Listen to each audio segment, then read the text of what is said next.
In other words, the question, if you're sitting at home right now worried about your job or your business, whatever you worry about, what does the future hold? And that's why this is probably the most important program. See, most people just watch the stock market. That's all they watch. They don't know much about home prices in their neighborhood. And that's not good enough. So our guest today is George Gammon. He takes the ultra complex and puts it in pictures. Even if you don't understand them at first, just keep tracking with them. Because you're going to see what 99.99% of the world's population will never see.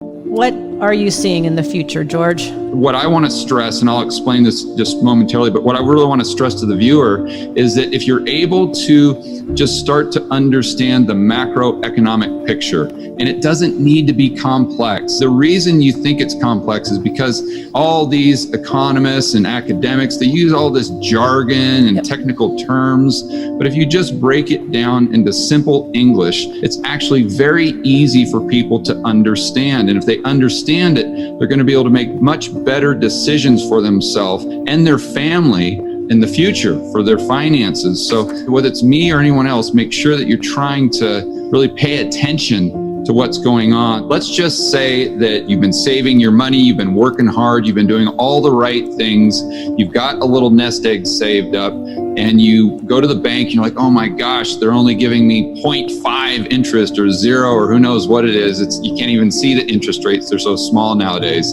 So you say, okay, where can I go to get a little bit higher rate of return? But I still want to be safe. It's got to be safe. So then you might look at a product like a money market mutual fund or a money market fund. And then you look at this, you say, well, that's safe. All my buddies are doing it. It's just like a bank account, but I get maybe a 1.5% return. Well, what the average person doesn't realize is they're taking exponentially more risk just to get that 1% additional return. So how is that? Because the way that the money market mutual fund gets the additional return is they take your hard-earned savings and money and they put it into the repo market, or they put it into the commercial paper market, which is basically funding for corporations, the same type of thing. So the question then becomes, that person that's just watching Monday Night Football and just enjoying life, you know, with the white picket fence, the 2 kids, the golden retriever, they don't care about what's going on with the plumbing, they don't care about the dollar swaps. But does that person really want to lend their hard-earned savings to Deutsche Bank, to HSBC, you know, some of these banks that could be crumbling as we speak, or to put things into other terms like more America-centric corporate terms? Would that individual want their money being lent to American Airlines right now, or Boeing right now, where every single time you turn on CNBC or the TV, you see that they're asking for another bailout because they're about to go bust? That's how this macro, and that's how the cash flow and the plumbing that Robert's talking about, that's how, just one way that it can affect the everyday person. So if our banks are going bust right now, what does that mean? Well, it's not just the banks, it's the government, it's the private sector, it's our entire economy, because these debt cycles run in courses of 75 to 100 years. I'm going back to Ray Dalio. Right now, we're at the top of a 75 to 100 year long-term debt cycle.